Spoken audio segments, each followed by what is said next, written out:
Chers amis internautes et auditeurs d'Espérance FM, c'est un plaisir pour nous de nous retrouver avec vous pour poursuivre l'étude de la parole de Dieu autour de ce thème commencé, les leçons que l'on peut tirer du maître enseignant qui est Jésus-Christ. Pour débattre aujourd'hui avec nous, nous avons deux pasteurs, pasteur Coco Charles-Henri et pasteur Éric Labol. Et c'est eux qui vont, avec moi, tenter de trouver les meilleures réponses aux questions qui seront posées. Mais avant tout, nous voulons demander à l'Esprit de Dieu, qui a inspiré la parole de Dieu, de nous guider dans cet échange. Et je demanderai à Éric de prier avec nous. Prions ensemble. Notre Père, notre Dieu, nous voulons en ce moment ouvrir ton Saint-Livre et te demander de nous accorder ta présence, ton Esprit Saint, de nous donner l'intelligence afin que ton nom seul soit glorifié, car nous t'avons prié au nom de Jésus-Christ et pour ta gloire. Amen. Amen. Amen. Parlant d'éducation, on considère que la véritable éducation chrétienne doit consister à nous indiquer la seule solution pour notre état plutôt lamentable qui est l'état de pécheurs séparés de Dieu. Et cette semaine, nous allons donc examiner notre seule solution à travers différents exemples qui ont été tirés de la parole de Dieu. Le premier exemple, c'est celui qu'on trouve tout au début du livre des livres, celui d'Adam et Ève. Qui parmi nous n'a jamais eu honte de lui-même ou d'elle-même? Qui d'entre nous n'a pas fait des choses qui nous font souffrir quand on y pense et qu'on l'on reculerait d'horreur à l'idée que d'autres le sachent? Il est fort probable que nous sommes tous passés par là. Imaginez donc ce que ça a dû être pour Adam et Ève, après avoir mangé du fruit de l'arbre interdit, arbre dont le fruit on ne le connaît pas, simplement on savait que c'était interdit. Dieu vient vers eux. Alors, il y a une grande question qu'on se pose. Alors que Dieu sait tout, donc il sait où se trouve Adam, Dieu pose à Adam cette question: Adam, où es-tu? Pourquoi, pourquoi Dieu pose-t-il à Adam cette question, où es-tu, alors qu'il sait tout? Alors, si on doit s'arrêter sur les trois petits mots, pourquoi, où es-tu? En fait, Dieu tente de conscientiser Adam sur sa situation. Ce n'est pas tellement où est-ce qu'il est, puisque Dieu, avant même d'arriver à son niveau, Dieu sait très bien là où il est. Mais je pense qu'il tente de ramener Adam et Ève dans l'état, et il interpelle Adam, mais il interpelle les deux. Il appelle Adam, mais c'est aux deux qu'il parle. De les conscientiser par rapport à leur état, dans la situation dans laquelle ils se sont mis. Donc, pour pouvoir les arracher de là où ils sont, ce n'est pas la peine de vous cacher, je sais là où vous êtes. Allez, en quelque part, venez, il les invite à venir et à sortir de cette situation dans laquelle ils sont, s'ils acceptent bien de l'écouter. Donc, il n'y a pas d'ignorance de la part de Dieu. C'est une interpellation à les faire émerger, directement sortir de leur, permettez-moi l'expression, du trou où ils se sont fourrés. Oui, ils se sont fourrés. Alors, quelle est la démarche? Quelle démarche pédagogique Dieu utilise-t-il ici? Et qu'est-ce que nous, en tant qu'êtres humains, dans des situations où nous pourrions avoir envie de nous cacher de quelque chose, qu'est-ce qu'on peut en tirer?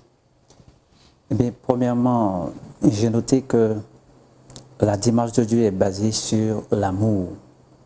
Dieu est un Dieu de liberté. Il a créé l'homme libre pour permettre à l'homme de découvrir son amour.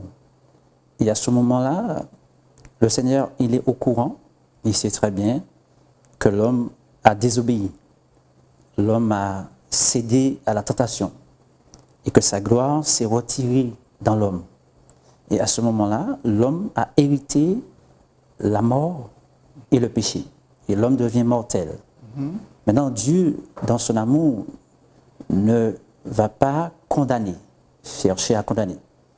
Il va s'approcher de l'homme dans un esprit d'amour pour mettre l'homme à l'aise avec lui, parce qu'il est à l'origine de l'humanité.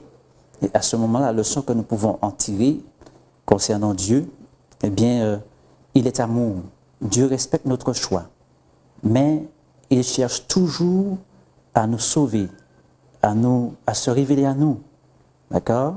Et nous pouvons suivre cet exemple. D'ailleurs, l'apôtre Paul, lui, dans Éphésiens chapitre 5, les versets 1 à 2, déclare, comme des enfants bien-aimés, imitez Dieu, imitez Dieu.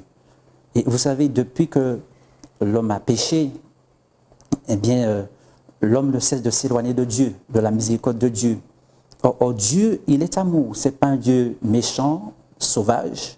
C'est un Dieu d'amour que nous pouvons eh bien, connaître et aimer de tout notre cœur. Alors, d'accord, dans son amour pour ses créatures, Adam et Ève, Dieu entreprend, effectivement, donc Rick a commencé à parler un petit peu de la partie éducative, mais il entreprend une démarche. La question, effectivement, où es-tu, emmène une certaine réflexion. Alors, est-ce qu'on peut poursuivre là-dedans? Alors, j'ai aimé, excuse-moi, je reviens un peu sur ce qu'il a dit.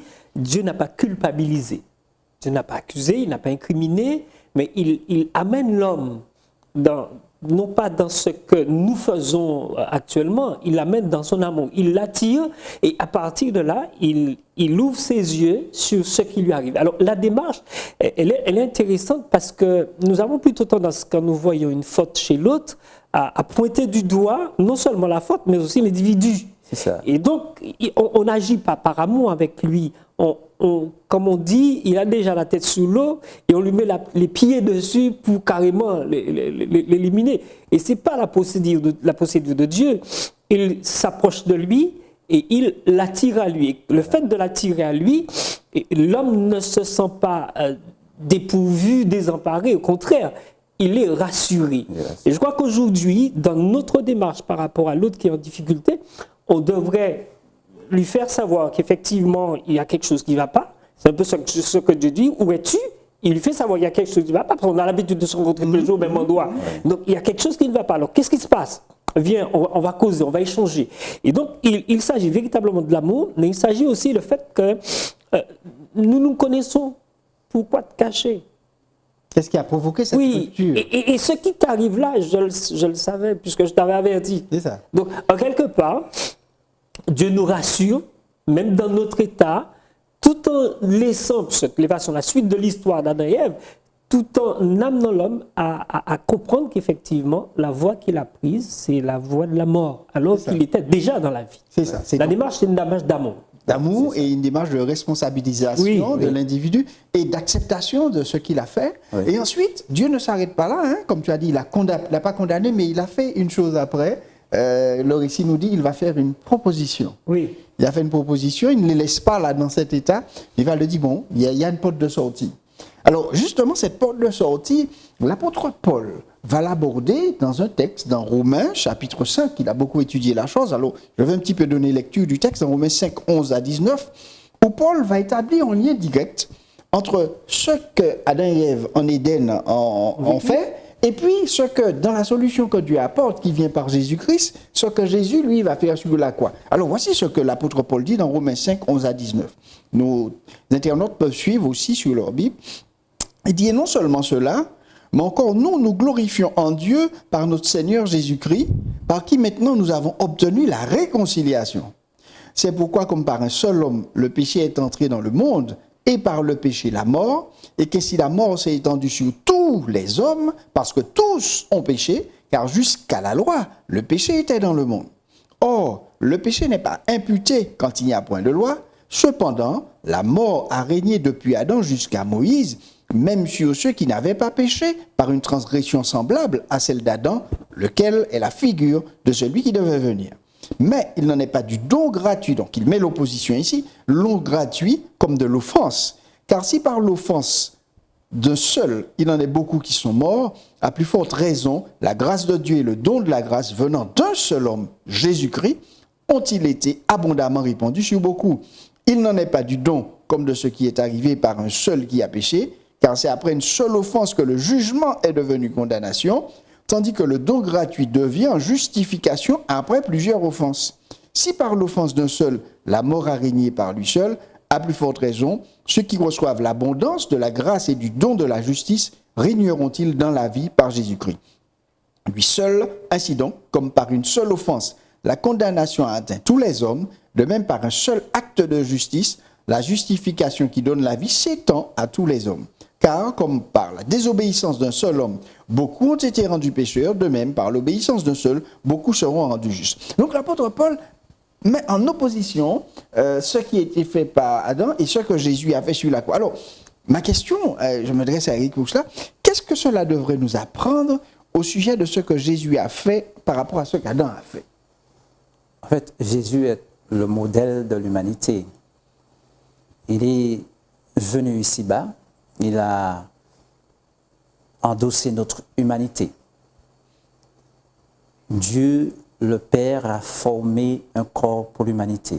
Quand nous lisons dans le livre d'Hébreux, nous constatons que Dieu a formé un corps en la personne de Jésus-Christ pour s'approcher de nous, pour nous sauver.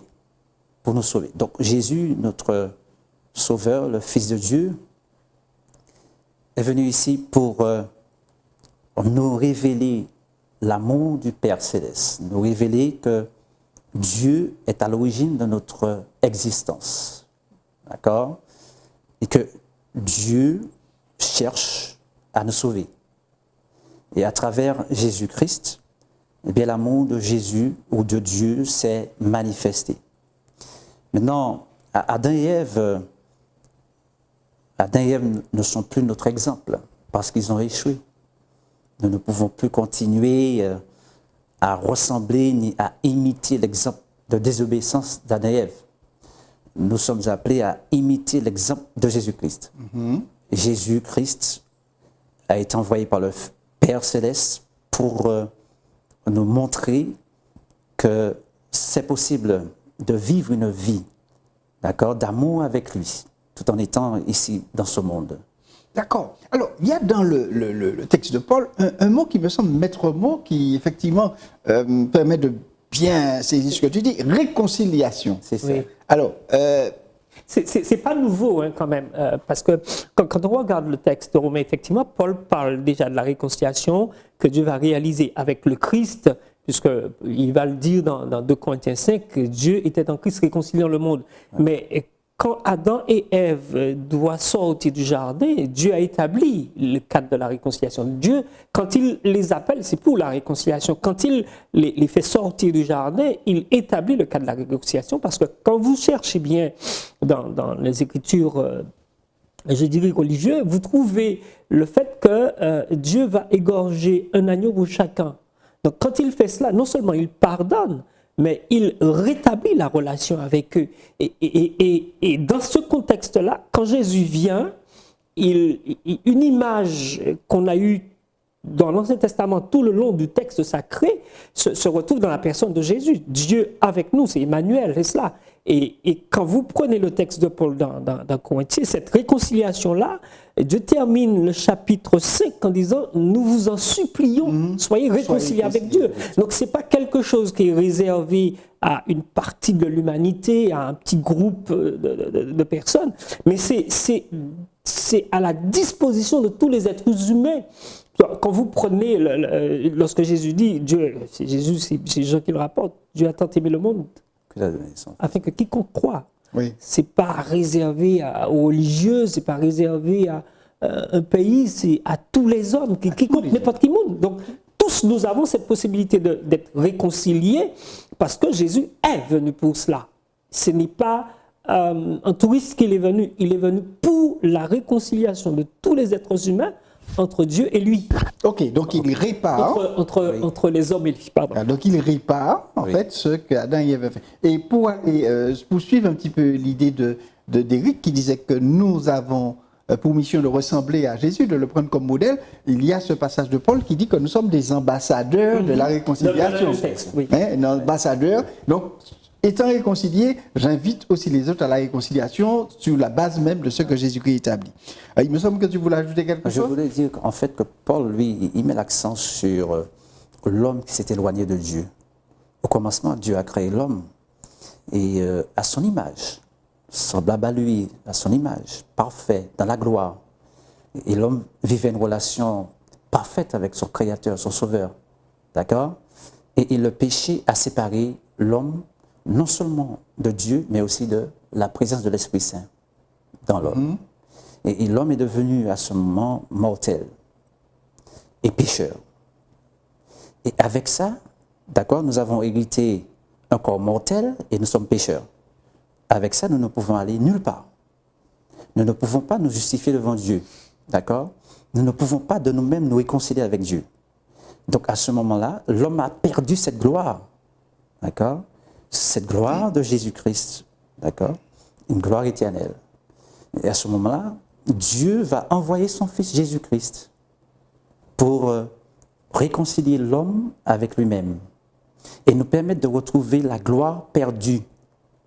Et à ce moment-là, Jésus va se charger de notre culpabilité, d'accord, et va nous donner sa justice pour retrouver sa gloire. Et ça, c'est très important. Veut dire que nous avons besoin maintenant d'être en relation avec Jésus-Christ, oui, pour, je dirais, retrouver cette gloire.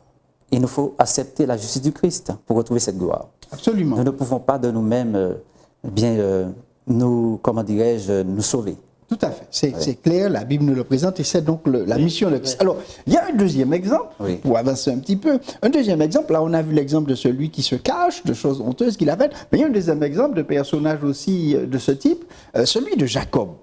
Jacob, fils d'Isaac, avec l'aide de sa mère, Rebecca, vont tomber dans la duplicité, trompant Isaac, puisqu'il ne voyait plus, et Jacob va enlever la bénédiction qui revenait à son frère aîné Ésaü. Et maintenant, quand on lit l'histoire, il va payer le prix. Il est menacé violemment par son frère de le tuer, et il devient fugitif. Il se dirige, selon les conseils de sa mère et de son père, vers la maison de son oncle à Haran, et il arrive, mais il part instable, effrayé, dans la crainte de tout ce qui est autour de lui, puisqu'il sait qu'il y a une menace qui pèse sur lui. Et à cet instant de son parcours, alors qu'il est parti, fugitif, eh bien, Dieu intervient dans son parcours. Alors, ma question est la suivante. Alors, quelle est la démarche que Dieu va utiliser vis-à-vis de Jacob dans sa situation, et qu'est-ce qu'on peut apprendre de cette histoire sur la façon dont Dieu, en Christ, cherche à nous atteindre malgré nos péchés? Dans la situation où on est là, on retrouve la même démarche. Dieu s'approche par amour, Dieu lui donne cette métaphore, cette échelle qui relie la terre au ciel, le ciel à la terre, où il voit monter et descendre des anges. Et quand il observe bien, il voit Dieu tout au sommet. Et Dieu lui parle. Dieu ne dit pas, écoute mon cher, la seule chose que je peux faire, c'est de détruire. Non, Dieu entre dans une conversation avec lui et il essaie de le ramener à la raison, à la réalité de ce que lui, il souhaite faire pour lui, pas de ce que lui, il a fait. Parce que de toute façon, tout ce qu'il a fait, tout ce que sa mère l'a incité à faire, ça vient déranger tout le plan, tout le projet de Dieu pour lui. Et dans cet état où il est là, Dieu, en quelque part, le ramène à lui. Et là, il va, à ce moment-là, lui faire une proposition. Exactement comme pour Adam, il lui fait une proposition, il lui fait une offre. Et quelque chose dont il n'aurait jamais imaginé. En d'autres termes, à quoi bon se battre pour quelque chose que Dieu ne t'a pas donné encore? Donc, il reçoit la chose et c'est là que lui-même dit, oh, je ne savais pas que c'était la maison de Dieu. Et la pierre, il dira que cette pierre-là, si Dieu l'emmène, le ramène, il sera effectivement, parce que c'est ce que Dieu lui propose, le ramener et lui donner tout ce territoire où il s'est endormi.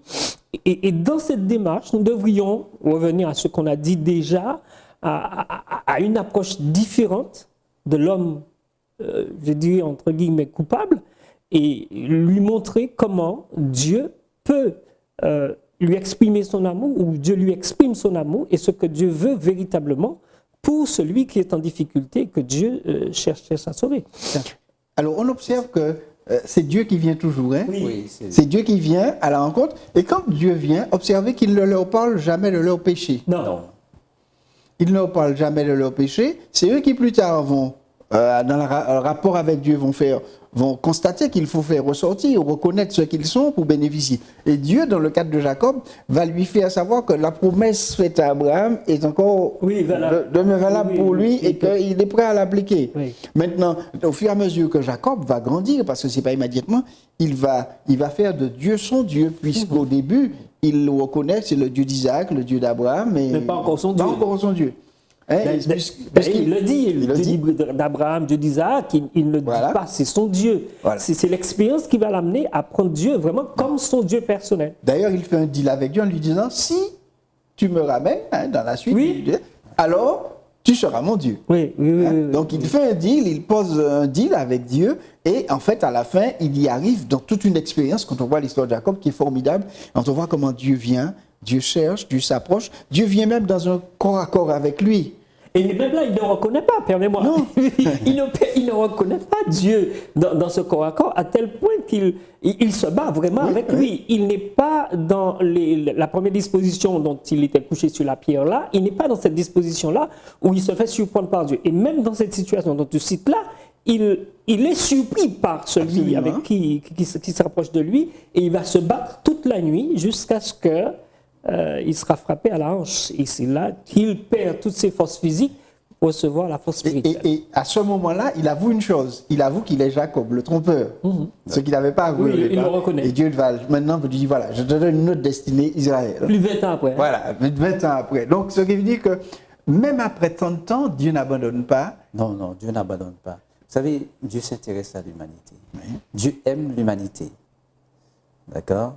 Et à travers l'exemple de Jacob, nous pouvons nous fortifier dans le Seigneur en disant qu'il prend soin de nous, il veille sur nous, il connaît la fin de le commencement. Donc, nous n'avons pas à nous éloigner, nous éloigner de lui, nous cacher, mais nous sommes appelés à nous soumettre à sa volonté et Dieu agira. Parce que c'est un Dieu d'amour. Tout à fait. Alors, parlons de Dieu d'amour. Oui. Ça m'emmène à ma troisième considération. Dans son évangile, Jean, qui est un disciple très proche de Christ, qui a fait un évangile tout à fait un peu différent des autres, Jean commence en disant la parole a été faite chair, elle a habité parmi nous, pleine de grâce, de vérité, nous avons contemplé sa gloire, une gloire du Fils unique venu du Père. Alors, ma question est la suivante. Selon Jean, que peut-on dire que cette parole faite chair, déjà, qui est-elle? Et puis, qu'est-ce qu'elle est venue apporter sur la terre? Qu'est-ce que l'on peut dire? Cette parole faite chair, les raisons pour lesquelles elle est venue? Oui, parce que nous sommes en difficulté dans ce monde. Et Dieu a envoyé, comme je l'ai précisé tout au début, Jésus-Christ, d'accord, dans notre humanité. C'est donc cette parole faite chair. Parole faite chair, dans son humanité, dans notre humanité, pardon, pour pouvoir se révéler à nous, pour pouvoir nous montrer qu'il est à l'origine de notre existence et il prend soin de nous, il nous connaît, pour pouvoir aussi nous montrer qu'il veut de notre bien. D'accord? Donc Jésus était parmi nous tout à fait homme. Il a mis de côté sa divinité, il a vécu parmi nous pour pouvoir nous révéler une fois de plus l'amour du Père Céleste. Donc il était tout à fait homme. Alors, il y a une chose, quand on revient à l'histoire d'Adam et Ève, Dieu avait conclu l'histoire d'Adam et Ève en leur disant, je mettrai une inimitié entre toi et la femme, entre ta postérité et sa postérité, elle te blessera le talon et toi tu l'écraseras la tête. Alors quand la parole vient, cette parole dont tu parles, est-ce qu'on peut parler de corrélation entre ce que Dieu dit et ce qu'il fait? Oui. Oui, bien sûr. Dieu avait annoncé dans la Genèse qu'il viendrait pour résoudre le problème. Et en fait, en se faisant parole chère, il tient parole. Donc, quand Dieu dit une chose, il l'a fait.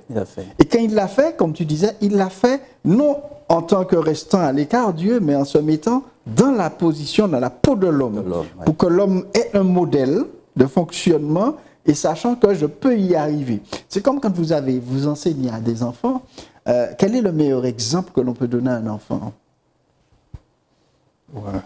Un parent, quel est le meilleur exemple qu'il peut donner à un enfant? L'exemple de Jésus. Oui, mais son propre exemple, en faisant ce qu'il dit. Oui. Ok. Parce que s'il ne fait pas ce qu'il dit, automatiquement, l'enfant le signale. De toute façon, l'enfant, même sans rien te dire, te fait savoir que tu dis ça, mais tu Voilà. ne fais pas. Et il est important que ce que l'on dit, on le fait. Et Dieu, tout ce qu'il a dit, il l'a fait. Avec Adam et Ève, il l'a fait. Avec Jacob, il l'a fait. Et avec la suite de la descendance, il l'a fait parce qu'il est venu, il s'est excité. Alors, un troisième exemple qui nous permet d'avancer, c'est un exemple encore plus frappant.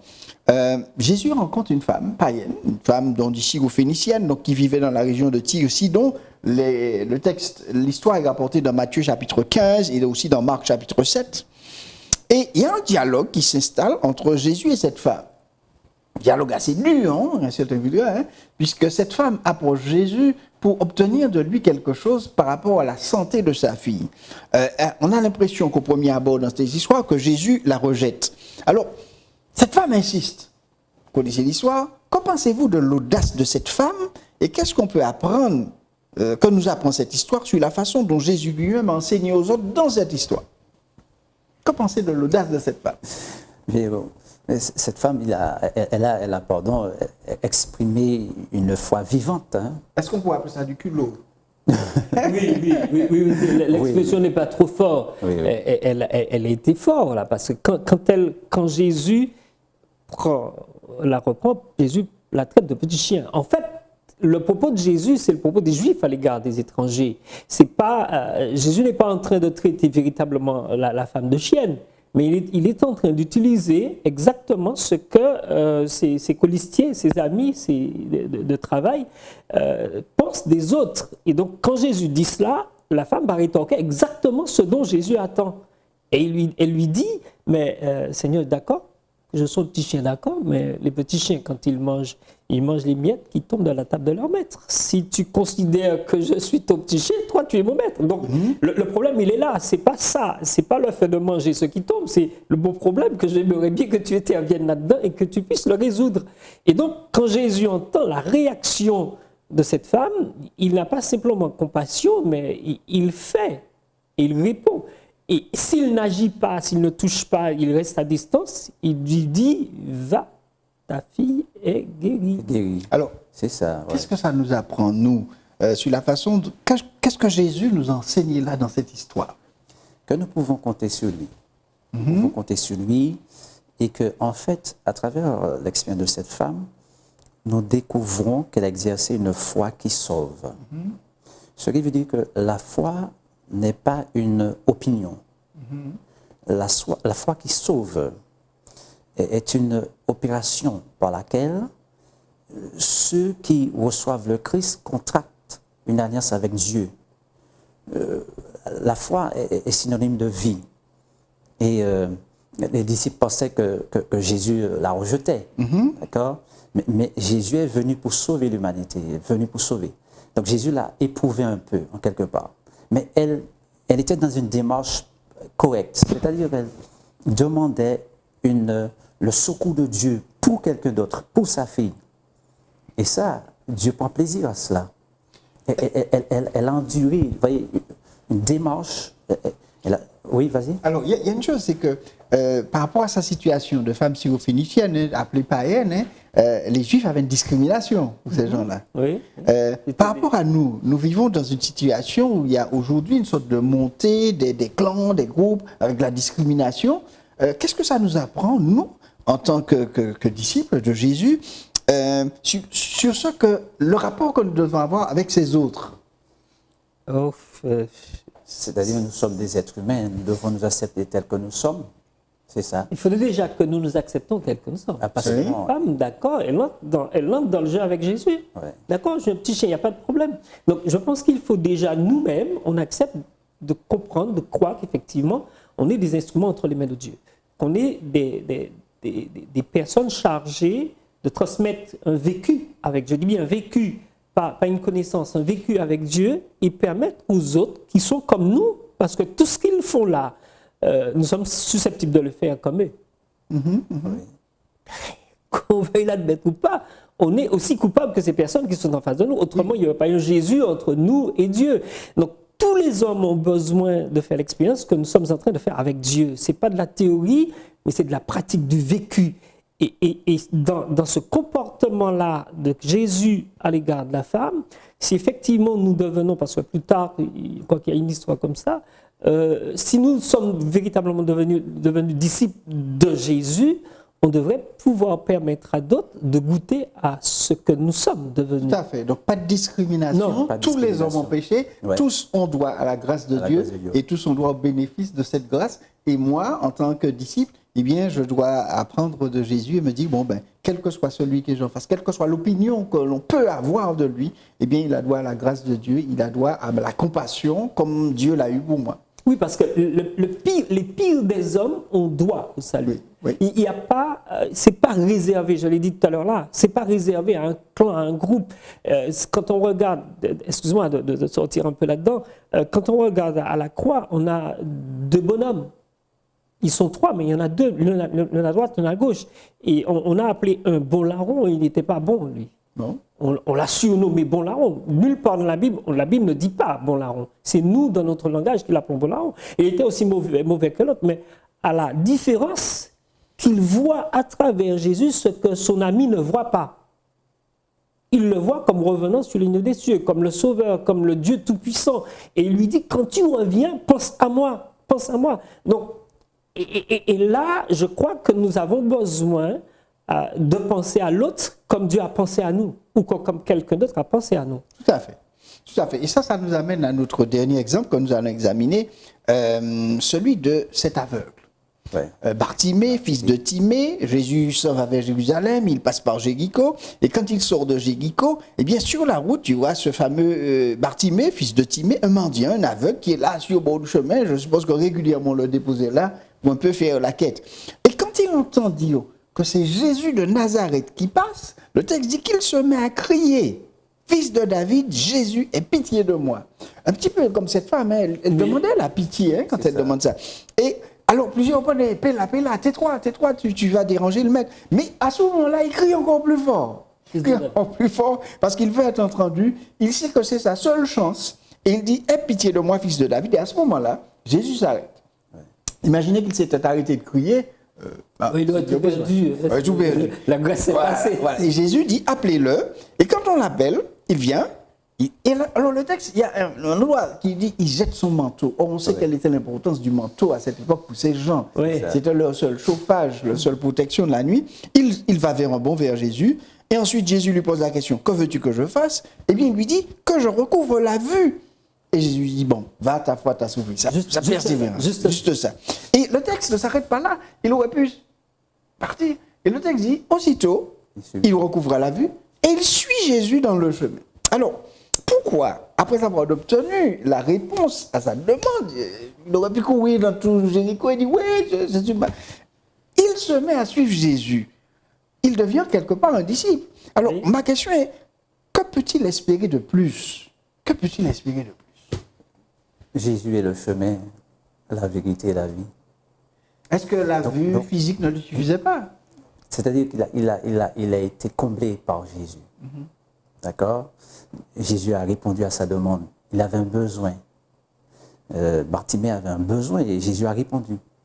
Et à ce moment-là, eh bien, il s'est senti attiré par Jésus-Christ. Et il a suivi Jésus pour se mettre au service de Jésus-Christ, notre Sauveur et Seigneur. Et c'est un exemple pour nous, hein, en fait. Pour ne pas oublier les grâces, les bontés de Dieu. Dieu nous demande de le suivre. Parce qu'il veut encore nous aider à expérimenter de son amour, de ses bontés à notre égard. Tout à fait. Combien il a soupiré après cette vue, cette possibilité de voir? Parce que la Bible, je n'ai pas fait attention à cela, si quelqu'un peut me démentir, la Bible ne dit pas s'il est né comme cela, je ne sais pas. Non, on ne précise pas. Il est aveugle là, il est depuis le temps. Alors, quand il dit la question que je recouvre la vue, on peut supposer, alors je n'ai pas analysé le texte, recouvrer, ça laisse entendre qu'il n'avait pas, qu'il l'avait. Il est devenu comme ça. Il est devenu comme ça. Il dit que je recouvre la vue. Ouais. C'est pas que je vois. Non, oui. Hein, dans d'autres qu'on voit, dans d'autres situations, on dit. Que je recouvre la vue. Donc, si donc on il ne serait pas né comme ça. Pas forcément. Alors, il y a dans l'histoire quelque chose qui m'a toujours marqué. Il demande qu'est-ce qui se passe. Qui est celui dont on est en train de scander? On lui répond Jésus de Nazareth. observez bien la manière dont, quand il entend Jésus de Nazareth, il ne reste pas sur l'expression Jésus de Nazareth, mais il lui dit fils de David. Donc ça veut dire qu'il a reçu quelque chose, il sait quelque chose de cette venue-là, de cette personne, de ce personnage dont on lui parle là, Jésus de Nazareth. Parce qu'il va dire fils de David. Il va beaucoup plus loin que l'expression Jésus de Nazareth, parce qu'il sait fils de David, et c'est lui qui le désigne comme ça, fils de David, et ce fils de David-là, d'après ce qu'il sait, est en mesure de faire quelque chose. Absolument. Et à partir de là, quand il dit qu'est-ce que tu veux que je fasse, ben, Seigneur, que je recouvre la vue. Et quand il recouvre la vue, il va pas s'en aller de partout dans les rues de Jéricho. Il y a une seule chose qu'il souhaite, rester en compagnie de celui qui vient de lui redonner la vue. Ou aller autre, vers qui se tourner d'autre que vers le Christ. Et souvent, je me suis posé la question par rapport à nous, les êtres humains. Quand on a Jésus, on n'a pas besoin d'aller très loin. Non, et alors, il y a une chose, c'est que dans l'expression fils de David, il y avait toute cette philosophie de l'attente du Messie, l'enseignement de l'attente du Messie. Et lui, c'est le Messie qui passe là. Oui, le successeur. Voilà, donc il veut certes recouvrir la vue physique, mais en fait, il y a la vue spirituelle. Oui. Et c'est à Port qu'il a déjà compris que portera ce fils de David, qu'il veut aussi. Et donc, le seul endroit où il se voit être, c'est derrière. Il a la vision qu'il faut. Quand il dit fils de David, il voit des choses que les autres ne voient pas, parce que les autres le désignent comme Jésus de Nazareth, celui dont on méprise. Mais lui, il voit le Dieu tout-puissant dans l'expression. Il ne voit pas simplement un faiseur de miracles. Non. Il voit celui qui restaure l'âme. Dans les profondeurs. Voilà. Et il va à sa poursuite pour le suivre, pour avoir ce changement de vie spirituelle qu'il fait. Et donc, lorsque je viens à la suite de Jésus, parfois des gens envers lesquels Dieu a accompli un miracle, après ils en repartent, ils s'en vont, ils n'ont pas vu que Dieu veut leur apprendre plus, Dieu veut les emmener plus loin. Au-delà du miracle, il y a la vie spirituelle, la transformation que Dieu peut produire en eux. On ne parle plus de Bartimée, mais qu'a dû être Bartimée comme disciple de Jésus? Oui, il a disparu dans la masse des disciples. Mais il y a eu dans cette guérison-là, pas seulement le recouvrement de la vue physique, mais cette synchronisation spirituelle où il ne pouvait plus se séparer de Jésus. Absolument. Il est entré dans une symbiose grâce à l'action de l'Esprit qu'il animait déjà avec le Christ. Et le seul endroit qu'il se trouvait, c'était, il se sentait bien. Et donc on peut supposer que, comme il parle de fils de David, qu'il y avait déjà quelque chose qui s'était fait. On sent qu'il a appris quelque chose avant de perdre la vue. Et en fait, il trouve ce qu'il cherchait. Oui. Il trouve ce qu'il cherchait. Alors, on va aborder on va commencer à prendre l'approche pour atterrir. Et on arrive dans notre dernière question qui va avoir comme support cette déclaration de l'Épître aux Hébreux. Tu as fait mention tout à l'heure de l'Épître aux Hébreux, Hébreux 5, 12 à 14, sur la véritable éducation. On va voir le texte, le lire et voir qu'est-ce qu'il peut nous apprendre sur la véritable éducation. Hébreux 5, 12 à 14 nous dit « Vous en effet, qui depuis longtemps devriez être des maîtres, vous avez encore besoin qu'on vous enseigne les principes élémentaires des oracles de Dieu. Vous en êtes venus avoir besoin de lait et non d'une nourriture solide. Or, quiconque en est au lait n'a pas l'expérience de la parole de justice, car il est un enfant. Mais la nourriture solide est pour les hommes faits, pour ceux dont le jugement est exercé par l'usage à discerner ce qui est bien et ce qui est mal. » Alors, ma question est la suivante. Comment apprenons-nous à discerner entre le bien et le mal, et comment définir ce qui est bien et ce qui est mal? Mais c'est possible lorsque nous étudions la parole de Dieu. Dieu nous a donné son Saint-Livre pour pouvoir se révéler à nous. D'accord? Et à travers une étude quotidienne, constante, et la prière, Dieu est capable de nous transformer, nous accorder son Esprit Saint pour discerner le bien du mal et choisir le bien. Et tout en choisissant le bien, nous devons quand même reconnaître que c'est l'amour du Seigneur qui se manifeste à notre égard.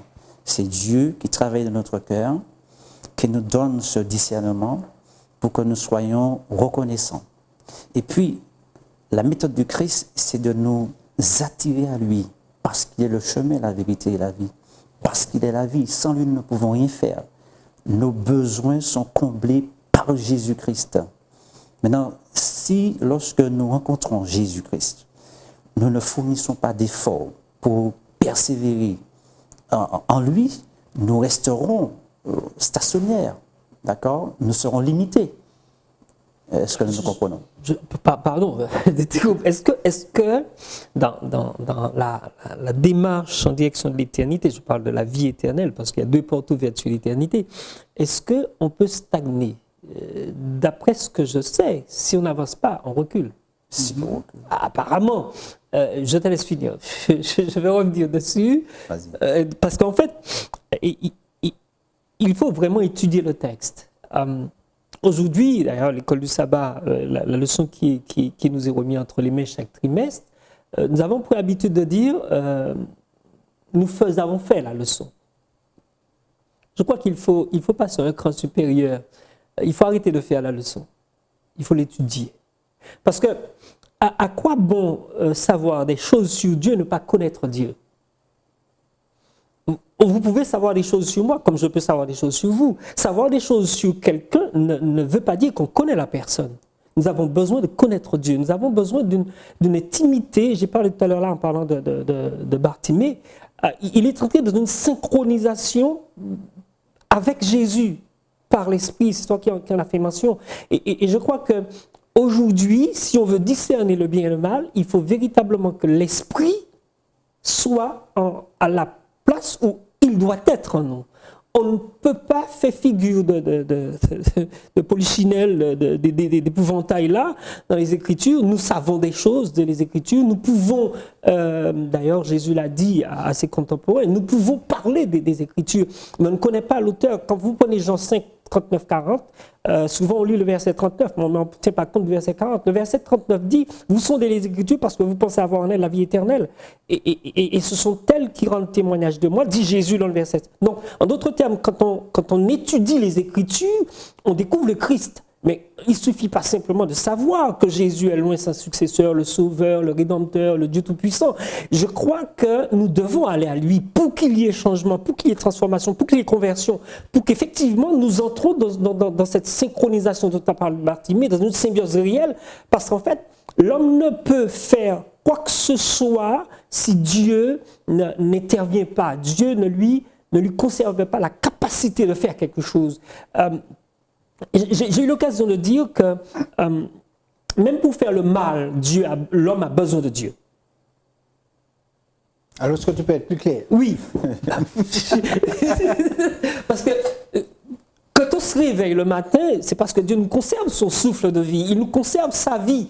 Il suffit qu'il enlève ça, on ne peut plus faire quoi que ce soit, ni bien ni mal. Donc, pour pouvoir discerner le mal, discerner le bien, faire la différence entre les deux, il faut de la présence de Dieu, de ce siège de Dieu, de ce règne de Dieu en nous. Il suffit de se rappeler l'histoire de Jonas. Jonas passe 3 jours à prêcher et Jonas murmure parce que Dieu n'a pas détruit Ninive.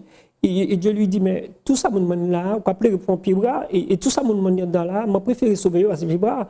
Donc, ils ne savent, les gens de Ninive ne connaissent ni leur droite, ni leur gauche, ni leur gauche, ni leur droite. Et Dieu, ce que Dieu veut, c'est de leur révéler ce qu'ils sont vraiment et les amener à la repentance. Alors, par rapport au monde dans lequel nous vivons, aujourd'hui, j'aurais tendance à dire que par rapport à l'évolution prise dans les sociétés en général, j'ai l'impression que par rapport à ce que Dieu veut, les gens ne savent pas où est leur droite de leur gauche. Oui, c'est une réalité. Et donc, quel est le bien, quel est le mal? Qu'est-ce qui est bien, qu'est-ce qui est mal pour Dieu? Même, tu sais, aujourd'hui, quand on fait quelque chose de mal, on dit que c'est bien. Oui, parce que la société, aujourd'hui, l'appelle bien.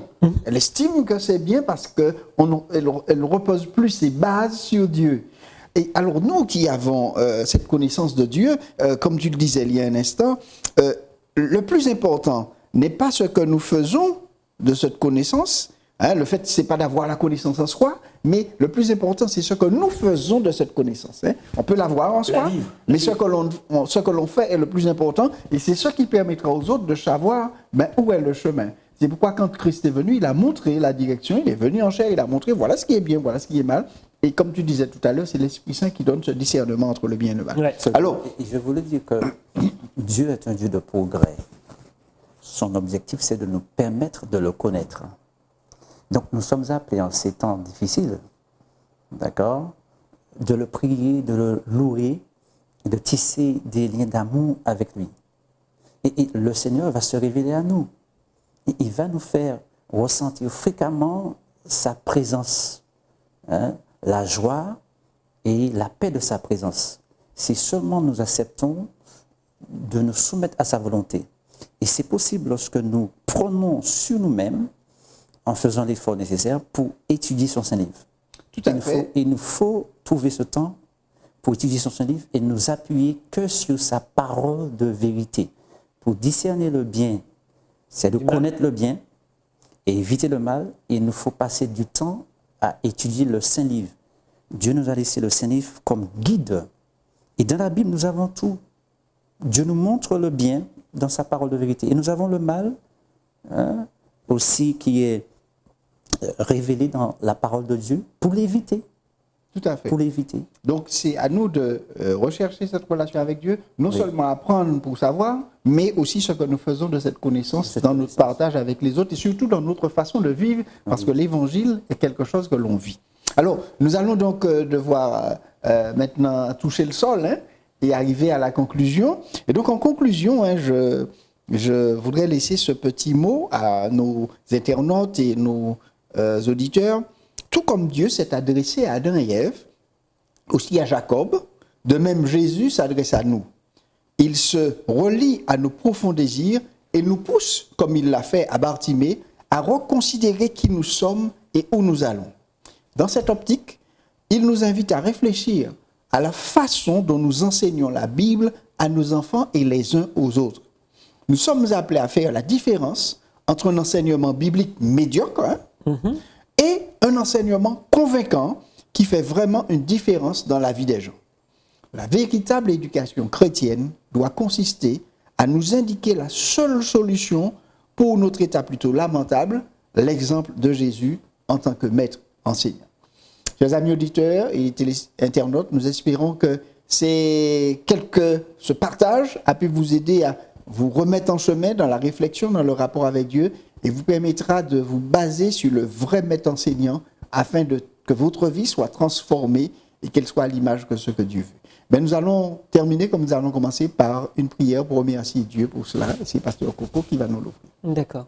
Notre Dieu, notre Père, nous tenons te dire merci pour ce court instant de partage, de découverte. Merci d'accepter de nous recevoir sans discrimination et permettre à chacun non seulement de se pencher, de descendre dans les Saintes Écritures, de te rencontrer, de nous découvrir nous-mêmes à travers les écrits sacrés et permettre à ta grâce d'accomplir son œuvre de transformation, de conversion, de nous amener à la stature parfaite de Christ. Étends donc ta main dans chaque cœur attentif à ta parole, à ta personne, à ta présence, et que le bien-être en découle pour sa gloire, mais aussi pour notre salut au nom de Jésus. Amen. Amen. Amen.